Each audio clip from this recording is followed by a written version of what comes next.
Mga idol, totoo nga ba na posibleng magkaroon ng The Big One earthquake dito sa Pilipinas? Ano po ba ang mga dapat nating gawin upang mapaghandaan kung dumating man po ang araw na yon? Tara po at alamin po natin, babala lang mga idol. Kung kayo po ay likas na matatakutin at kung ayaw nyo pong nakakarinig ng ganitong klaseng kwento, skip nyo na lang po ang videong ito, okay? Alam naman po natin lahat mga idol ang nangyari sa Taiwan noong April 3, 2024 at nagkaroon po dito ng isang napakalakas na earthquake. At ito ay naganap sa may bandang north ng Taiwan. Ang lindol sa Taiwan ay may lakas na 7.2 magnitude na kung saan marami po tayong mga kababayan ang naka-experience ng ganitong kalakas na lindol sa Taiwan. Nakakalungkot lang pong isipin sa naganap na lindol na ito, marami pa rin po mga tao sa Taiwan ang naapektuhan at hindi na po nakaligtas. At pansin nyo rin ba mga idol, simula nung naganap ang malakas na paglindol sa Taiwan, nagkasunod-sunod na po ang post ng PBOX na kung saan namamataan po nila ang paglindol dito sa Pilipinas. Yan po mga idol, kung mapapansin nyo po, halos magkakasunod na po ang pag-post ng PBOX na kung saan nakaka-record po sila ng paglindol dito sa buong Pilipinas. Nakaka-alarma lang po mga idol, kumbaga po maiisip nyo, baka it's a sign o parang sinasabi po na paghandaan po natin yung posibleng mangyari in the future. Pero yun nga po, hindi po natin alam. Alam naman po natin lahat mga idol, ang earthquake o ang lindol, hindi po yan kayang ma-detect ng anumang pong instrumento na meron dito sa Pilipinas. Ang bagyo, oo, pwede pong ma-detect kung darating. Pero kapag lindol o earthquake, hindi po yun ma-detect kung dadating. Alam nyo ba mga idol na meron po tayong 5 active fault line dito sa Pilipinas? Ano po ba Kuya GB yung fault line? Ito po ay isang malaking crack sa lupa na kung saan kapag nagkaroon ng earthquake o lindol, delikado po yung mga taong nandito sa fault line.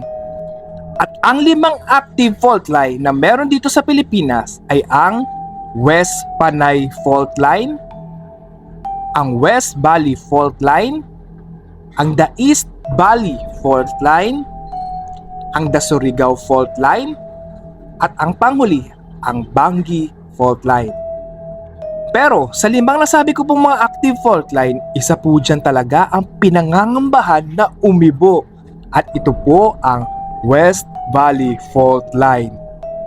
Ang West Valley Fault Line ay makikita sa may bandang Luzon at ang mga lugar na maapektuhan kapag gumalaw po ang West Valley Fault Line ay ang mga ito. Simula po sa San Mateo papunta sa Laguna. Yan mga idol, sobrang marami po talaga maapektuhan na lugar kapag gumalaw na po at once na magkaroon ng earthquake sa may bandang West Valley Fault Line. At alam nyo rin po ba mga idol, once na magkaroon ng earthquake o gumalaw ang West Valley Fault Line, stronger pa daw po ang magnitude ang makikreate dito. At pwede nitong talunin yung 7.2 magnitude na naganap sa Taiwan nitong nakaraan na April 3, 2024. Nakakatakot yun Kuya GB.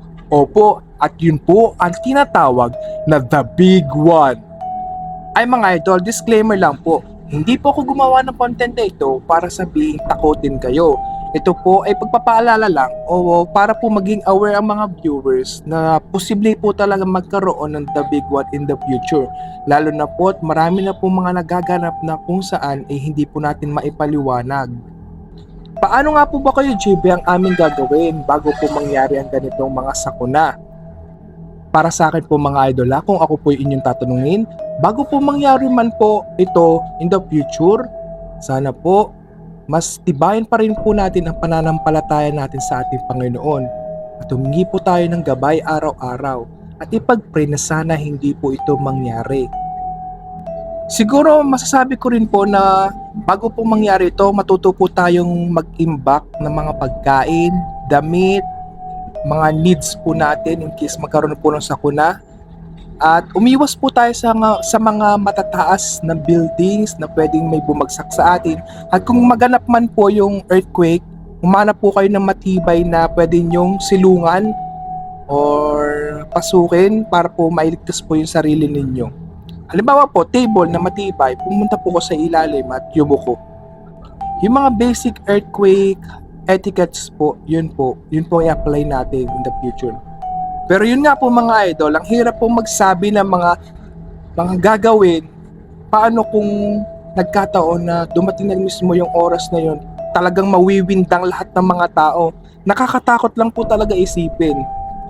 Kasi for sure, in case na dumating man po yung oras na yun, matataranta na po ang mga tao at hindi mo na po talaga alam yung mga gagawin.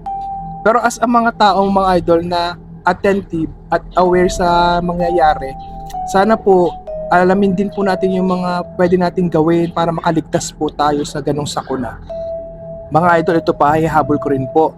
Nakakatakot din po na gumalaw o magkaroon ng earthquake ang ating Manila Trench na tinatawag. Yan daw po mga idol, alam niyo ba, pag gumalaw daw po yan, napakalakas na lindol po talaga ang tatama dyan. At ito po ay pwede magkaroon ng 9 point something magnitude pataas. Na kung saan, kapag gumalaw po yun, marami pong sa Luzon ang maapektuhan at baka dito na po gumalaw ang West Valley Fault Line. Hindi po natin talaga alam mga idol kasi lindol hindi po talaga yan kayang malaman kung kailan tatama o dadating. Sa atin lang, be ready na po tayo in case na mangyari yon. Gaya nga po ng sabi ko, tibayan pa rin po ang pananampalataya araw-araw at mag-pray tayo gabi-gabi. Sana po lagi po tayong ligtas at yung mga mahal natin sa buhay at ang buong Pilipinas. Sana po maging center natin si God sa mga ganitong pagsubok.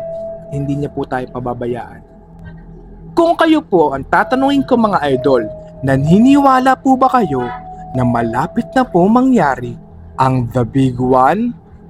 At kung magbabasa man po ang mga viewers ng comments, ano po kaya yung masasuggest nyo para po makaligtas o mapaghandaan po ang sakun ng darating kapag nagkaroon po ng The Big One?